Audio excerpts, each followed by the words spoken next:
লাইলাতুল কদরের আলামত, লাইলাতুল কদরের রাত্রিটা নাতিশীতোষ্ণ হবে, ঠান্ডাও হবে না, গরমও হবে না।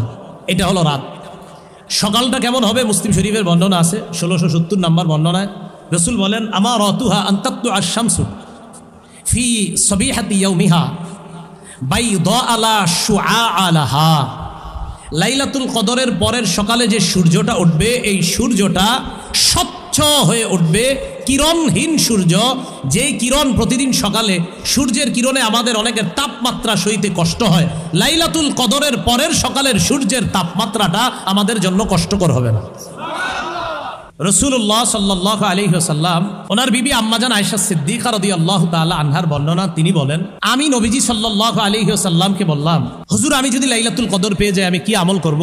তো রাসূলুল্লাহ সাল্লাল্লাহু আলাইহি ওয়াসাল্লাম বললেন, কুলি, তুমি বলবা আল্লাহুম্মা, পড়েন, ইন্নাকা আফুউন কারীম তুহিব্বুল আফওয়া ফাফু আন্নি। আবার আল্লাহুম্মা ইন্নাকা আফুউন কারীম তুহিব্বুল আফওয়া ফাফু আন্নি। আরবিটা যদি না পারেন, বাংলা এইভাবে আল্লাহর কাছে বলবেন, আল্লাহ, এই পৃথিবীতে আল্লাহ আমার চেয়ে অপরাধী আর কেউ নাই। আল্লাহ, আমি আপনার বান্দা, আপনি আমার রব। আল্লাহ, আমার গুনাহের শেষ নাই। আল্লাহ, আপনি তো ক্ষমাশীল রব, আমাকে আপনি ক্ষমা করে দেন। আল্লাহ, এইভাবে আল্লাহরে বলবেন, আল্লাহ আপনি ক্ষমাশীল রব, আল্লাহ আমি অনেক পাপ করেছি, আমাকে আপনি ক্ষমা করে দেন। আল্লাহ, আপনি সম্মানিত রব, আপনি দয়ালু রব, আমাকে আপনি ক্ষমা করে দেন, আমাকে আপনি মাফ করে দেন। এই বাংলাটা বলা যাবে না? লাইলাতুল কদর পাইতে চাই কারা কারা সহজে? সবাই পাইতে চাই আসলে? তাহলে সবাই এতে কাফে বসে। লাইলাতুল কদরের পরের সকালে যে সূর্যটা উঠবে, এই সূর্যটা স্বচ্ছ হয়ে উঠবে, কিরণহীন সূর্য। যেই কিরণ প্রতিদিন সকালে সূর্যের কিরণে আমাদের অনেকের তাপমাত্রা সইতে কষ্ট হয়, লাইলাতুল কদরের পরের সকালের সূর্যের তাপমাত্রাটা আমাদের জন্য কষ্টকর হবে না। এখন আপনারা কি করবেন? যেহেতু আমরা বাংলাদেশি, আমরা এক কাজ করব, আমরা লাইলাতুল কদরের এই আলামত দেখার জন্য ইবাদত না কইরা খালি রাত্রে তাকায় থাকবো করে, যে আজকে রাতটা কি ঠান্ডা না গরম, সারা রাত শুধু এটা খুঁজবো যে এটা কি ঠান্ডা না গরম, আর সকালে উঠে দেখবো যে সূর্যটা কিরকম। ঠিক আছে না? ঠিক আছে, আমি দুই একজন কহ এবাদত করবো। এবাদত করতে গিয়ে মানে আজিব 70,000 মানুষ মরে যাবো, অন্ধ হয়ে যাবো। এরপরে সবাই, আরে ভাই শেষ পর্যন্ত আমি বাধ্য হয়েছি লিখতে, খালি আমারে সবাই মেসেজ দিতেছে, আর আপনি কিছু বলেন না এটা নিয়ে। আমি কোনটা নিয়ে? 70,000 মানুষ মারা যাবো, অন্ধ হয়ে যাবো, এই হয়ে যাবো। আমি এইটা কবের কথা? সাধারণত রমজান মাসে অন্যদিকের খোঁজ খবর কম রাখি। তখন দেখলাম না বিষয়টা সিরিয়াস আকার ধারণ করতেছে। তো সিরিয়াস আকার ধারণ কইরা এই যে গতকালকে আপনার অলরেডি 70,000 মইরা ডইরা এখন আবার বাইচা রয়েছে আছে। তো এই জন্য আমরা এত দিকে খেয়াল না কইরা, রমজান মাস ইবাদতের মাস, খালি খুঁজে কি হয় না হয়। আরে এত কি দরকার আছে আপনার এত খোঁজা? কিয়ামত আসলে হবে, আপনি বাস ইবাদত করতে থাকেন। এই টেনশনে আছে মানে আপনার এত টেনশনের কারণ কি? মানে আপনার সমস্যাটা কি বলেন আমাদের, আপনার কি সমস্যা? মনে করেন 70,000 মরে যাবে, তো এত সমস্যা কি? আপনি যদি মৃত্যু থাকে আপনিও মরবেন, সমস্যা কোথায়? টেনশনে পড়ে গেছে এটা নিয়ে, কি হইব না হইব। অনেকে আবার স্ট্যাটাস দিছে দোকান টোকান সব বন্ধ রাখতে পেরেছে পরের দিন। আরে হ্যাঁ, দোকান থেকে এই সেই কি ওসিয়তনামা লেখা যাইতেছে। আমার কথা হলো, মনে করেন 70,000 মরে যাবে, তো যাইলে সমস্যাটা কোথায়? এর মধ্যে আমার আপনারও মৃত্যু হইতে পারে। এটা নিয়ে এরকম ঘোলা করা, এই করা। তো যাই হোক, বিষয়টা আসলে জাল বর্ণনা ছিল। এটা একটা ছিল জাল বর্ণনা। কি বর্ণনা ছিল? না, জাল বর্ণনা ছিল। তা আমি আপনাদেরকে বলতে চাই আর কি, এখন আমি যেহেতু আজকে বলে দিছি যে লাইলাতুল কদরের রাত্রিটা হবে নাতিশীতোষ্ণ আবহাওয়া, গরমও হবে না, ঠান্ডাও হবে না, পরের সকালটা হবে সহনীয় একটা রুদ্র। তো এই জন্য আমরা খালি প্রত্যেক রাতে খুঁজবো কবে গরম কম আর কবে বেশি, পরের দিন সকালটা কবে আমাদের তাপমাত্রা সহনীয়। কারণ আমাদের অভ্যাস তো এটা খুঁজি। এই জন্য খালি ফেসবুকে স্ট্যাটাস শুরু করবেন এখন থেকে, ভাই সবাই খেয়াল রাখবেন কবে রাত্রে ঠান্ডা আর গরম কম হয়, পরের দিন সকালটা কবে এরকম। আমাদের অভ্যাস আর কি, যেটা এই জন্য বল। তাহলে আমরা কি ওইটা খুঁজবো না লাইলাতুল কদরে আমরা আল্লাহর কাছে ইবাদত করবো? কোনটা? আল্লাহ তৌফিক দান করেন। লাইলাতুল কদরে কি আমল করব, ইবাদত করব, কোনটা বেশি? বলেন আমার সাথে, বলেন ক্ষমা চাইবো, বলেন ক্ষমা চাইবো। তিরমিজি শরীফের 3513 নম্বর হাদিস, রাসূলুল্লাহ সাল্লাল্লাহু আলাইহি ওয়াসাল্লাম ওনার বিবি আম্মাজান আয়েশা সিদ্দিকা রাদিয়াল্লাহু তাআলা আনহার বর্ণনা, তিনি বলেন, আমি নবীজি সাল্লাল্লাহু আলাইহি ওয়াসাল্লামকে বললাম, হুজুর আমি যদি লাইলাতুল কদর পেয়ে যাই আমি কি আমল করব? তো রাসূলুল্লাহ সাল্লাল্লাহু আলাইহি ওয়াসাল্লাম বললেন, কুলি, তুমি বলবা আল্লাহুম্মা, পড়েন, ইন্নাকা আফুউন করিম তুহিব্বুল আফওয়া ফাফু আন্নি। আবার আল্লাহুম্মা ইন্নাকা আফুউন করিম তুহিব্বুল আফওয়া ফাফু আন্নি। আরবিটা যদি না পারেন বাংলা এইভাবে আল্লাহর কাছে বলবেন, আল্লাহ এই পৃথিবীতে আল্লাহ আমার চেয়ে অপরাধী আর কেউ নাই। আল্লাহ আমি আপনার বান্দা, আপনি আমার রব। আল্লাহ আমার গুনাহের শেষ নাই। আল্লাহ আপনি তো ক্ষমাশীল রব, আমাকে আপনি ক্ষমা করে দেন। আল্লাহ এইভাবে আল্লাহরে বলবেন, আল্লাহ আপনি ক্ষমাশীল রব, আল্লাহ আমি অনেক পাপ করেছি, আমাকে আপনি ক্ষমা করে দেন। আল্লাহ আপনি সম্মানিত রব, আপনি দয়ালু রব, আমাকে আপনি ক্ষমা করে দেন, আমাকে আপনি মাফ করে দেন। এই বাংলাটা বলা যাবে না? লাইলাতুল কদর পাইতে চাই কারা কারা সহজে? সবাই পাইতে চাই আসলে? তাহলে সবাই এতে কাফে বসে। লাইলাতুল কদর পাওয়ার সহজ এবং শ্রেষ্ঠ উপায় ইতিকাফ করা। বলেন কি করা? ইতিকাফ করা। লাইলাতুল কদর পাওয়ার সহজ এবং শ্রেষ্ঠ উপায় ইতিকাফ করা। রাসূল সাল্লাল্লাহু আলাইহি সাল্লাম লাইলাতুল কদর পাওয়ার জন্য 30 দিন ইতিকাফ করেন। কয়দিন? সহিহ বুখারীর 813 নম্বর হাদিস। রাসূলুল্লাহ সাল্লাল্লাহু আলাইহি সাল্লাম ইতাকাফা আশারাল আউয়াল, প্রথম 10 দিন ইতিকাফ করলেন রমজানের। জিবরিল আমিন আসছে, আসার পর কয়, হুজুর ইতিকাফ করছেন, ইন্নাল্লাযী তাতলুবু আমামাক, আপনি যেই নিয়তে ইতিকাফ করছিলেন লাইলাতুল কদর পাওয়ার আশায় আপনি পান নাই, এটা সামনে পাবেন। সুবহানাল্লাহ। কয়দিন চলে গেল?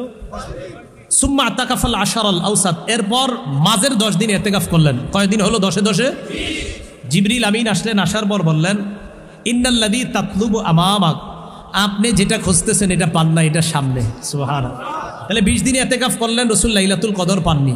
এবার নবীজি বললেন, সাহাবারা শোনো, গত 20 দিনে আমরা লাইলাতুল কদর পাইনি, এবার শেষের দশকে লাইলাতুল কদর পেয়েই যাব। তো যারা তোমরা আমার সাথে ইতিকাফ করতে চাও করতে পারো, আর যারা চলে যেতে চাও যেতে পারো। তাহলে রাসূল সাল্লাল্লাহু আলাইহি সাল্লাম ইতিকাফ করেছেন লাইলাতুল কদর পাওয়ার জন্য। মাত্র 10 দিন করেছেন না 30 দিন? হ্যাঁ, আমাদের জন্য সহজ করে দিয়েছেন। দেখো, আমি 30 দিন করে এটা আল্লাহর কাছ থেকে জানতে পারলাম যে লাইলাতুল কদরটা শেষ দশকে করেছে। কয়দিন? না, 30 দিন। 30 দিন করে নবী জানতে পারলেন যে লাইলাতুল কদর শেষ দশকে। তাহলে আমাদের জন্য আমাদের নবী কষ্ট সহ্য করে আমাদের জন্য সহজ করে দিলেন। তো শেষ দশকে ইতিকাফ করলে অবশ্যই লাইলাতুল কদর পাবেন। তখন আর আপনাদেরকে আমার বলানো লাগবে না যে ভাই কয় রাত জাগবেন, কারণ লাইলাতুল কদর আপনি যখন মসজিদে থাকবেন আপনি গুনাহও করবেন না, কিচ্ছু করবেন না, প্রতি রাত্রে আল্লাহর কাছে কাঁদবেন, দোয়া করবেন, কারণ আপনি তো গুনাহের কোনো পরিবেশের মধ্যেই নাই। তাই আপনি সহজে লাইলাতুল কদরটা পেয়ে যাবেন। ইতিকাফ করবো তো ইনশাল্লাহ। রাসূলুল্লাহ সাল্লাল্লাহু আলাইহি সাল্লাম মরণ পর্যন্ত রমজানে শেষ দশকে ইতিকাফ করেছেন। কি পর্যন্ত? মরণ পর্যন্ত শেষ দশকে ইতিকাফ করেছেন। সহিহ বুখারীর 2026 নম্বর হাদিসে আসছে, কানা রাসূলুল্লাহ সাল্লাল্লাহু আলাইহি সাল্লাম ইয়াতাকিফু, রাসূল সাল্লাল্লাহু আলাইহি সাল্লাম ইতিকাফ করতেন ফিল আশারিল আওয়াখির মিন রমাদান হাত্তা তাওয়াফাহুল্লাহ, ইন্তেকাল পর্যন্ত রাসূল রমজানের শেষ দশকে ইতিকাফ করেছেন। কি পর্যন্ত? ইন্তেকাল। সহিহ বুখারীর 2044 নম্বর হাদিসে আছে, রাসূল সাল্লাল্লাহু আলাইহি সাল্লাম প্রত্যেক রমজানের শেষ দশকে ইতিকাফ করতেন। ফালাম্মা কানাল আমুল্লাযী কুবিজা ফীহি, যেই বছর আল্লাহ রাসূল দুনিয়া থেকে বিদায় নিলেন সেই বছর রাসূল সাল্লাল্লাহু আলাইহি সাল্লাম ইতাকাফা 20 ইয়াওমান, 20 দিন ইতিকাফ করছে। যে বছর ইন্তেকাল করছে ওই দিন কয়দিন করছে? 20 দিন। এখন আসেন টোটাল ফলাফল আপনাদেরকে আমি প্রশ্ন করি, লাইলাতুল কদর আমরা তালাশ করব শেষ সাথে। কোন ব্যক্তি যদি ভুলে, না জেনে, অলসতার কারণে ভুলবশত শেষ দশক মিস করে, তাকে আমরা কি জানিয়ে দিব? 9 যদি কেউ মিস করে, 7 যেন মিস না হয়। মনে থাকবে না ইনশাল্লাহ? আচ্ছা, লাইলাতুল কদর হবে 27তম রজনীতে নাকি প্রত্যেক বেজুর রাত্রিতে? 21তম রজনীতে হতে পারে কিনা? আর আর আর এরপর না 26 না 27, এরপর ঠিক আছে না ইনশাল্লাহ? তাহলে এই রাত্রিগুলাতে লাইলাতুল কদর হতে পারে। আচ্ছা, শেষ একটা আবদার আপনাদের কাছে আছে, 27তম রজনীতে কোরআন খতম হওয়ার পর পরের যে কয়দিন থাকবে, কারা কারা তারাবিতে আর আসবো না? হাত তুলেন। তারাবিতে 27তমের পরে আর আসে না, মানে তারা বিশেষ 27তম রজনীতে তারা বিশেষ, এরপরে আর পড়া লাগবে না। এরকম আছে কিনা একদম আছে। আমি যেখানে তারাই পড়াই ওখানে আবার আপনার কঠিন নিয়ম। আমি বলি যে 27তম রজনীর পরে হুজুর আপনি যদি পড়ান তাহলে আমি আপনারা আইলে আমি পড়াবো, আপনি পড়াইলে আমরা আসবো, আমি কই আপনারা আসলে আমি পড়াবো। তখন আমি কি করি 27তম রজনীর পরের রজনী থেকে আমি তাকায়া দেখি আসে কিনা মুসল্লিরা, তো এরাও দেখে। তো মাশাল্লাহ এই নিয়ম করার পরে তো এখন ওই খতম তারাবিতে যে মুসল্লি হয় আলহামদুলিল্লাহ সূরা তারাবিতে ওই মুসল্লি হয়, এরা আসে। তো এই জন্য 27-এর পরে কি করবেন, প্রতি রমজানে তারাবিতে একটু একটু আলোচনা করবেন, এই আকর্ষণে আইবে কিছু কিছু কইবেন, হুজুর কিছু কয়, তখন আসবে দেখবেন।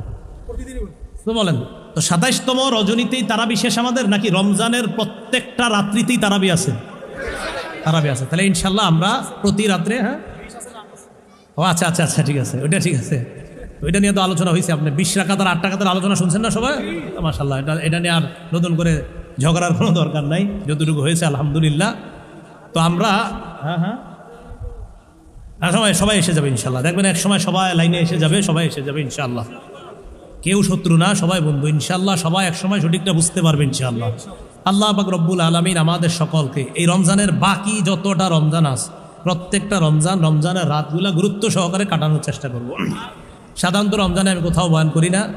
এই আপনাদের শাহ উলিউল্লাহ সাহেব এই হজরত লম্বা সময় ধরে অপেক্ষা করে আমার সাথে দেখা করবে একদিন সরাসরি, হজরতের সাথে দেখা করার জন্য আমি আসছি, ঠিক আছে?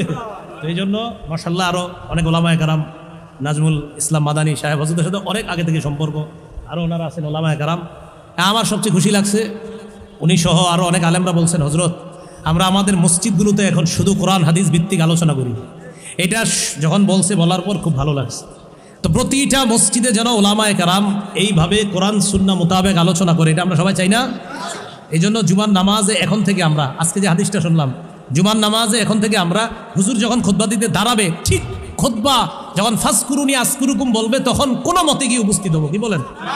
পাগলা পানি খাইতে এই মসজিদের সামনে পাগলা পানি খাইতে শেষে গিয়া, তাহলে আমরা কি বয়ান শুনবো নাকি শুধু খুতবা? না, পুরা বয়ান শুনবো ইনশাল্লাহ, বয়ান শুনবো ইনশাল্লাহ। আল্লাহ তৌফিক দান করেন। ওলামায়ে কেরাম হজরতদের আবেদনে আমার যেই বয়ান, যে স্টাইল, যে পদ্ধতিতে বয়ান করি, ওই পদ্ধতিতেই বয়ানগুলা সংকলন করার একটা জোর আবদার ছিল। তো আলহামদুলিল্লাহ 3 খণ্ড ছেপেছে। কয় খণ্ড? 3 খণ্ড। তো যেই প্রকাশনী ছেপেছে ওই প্রকাশনী থেকে ওরা মনে হয় আজকে গাড়িতে কিতাব নিয়ে এসেছে।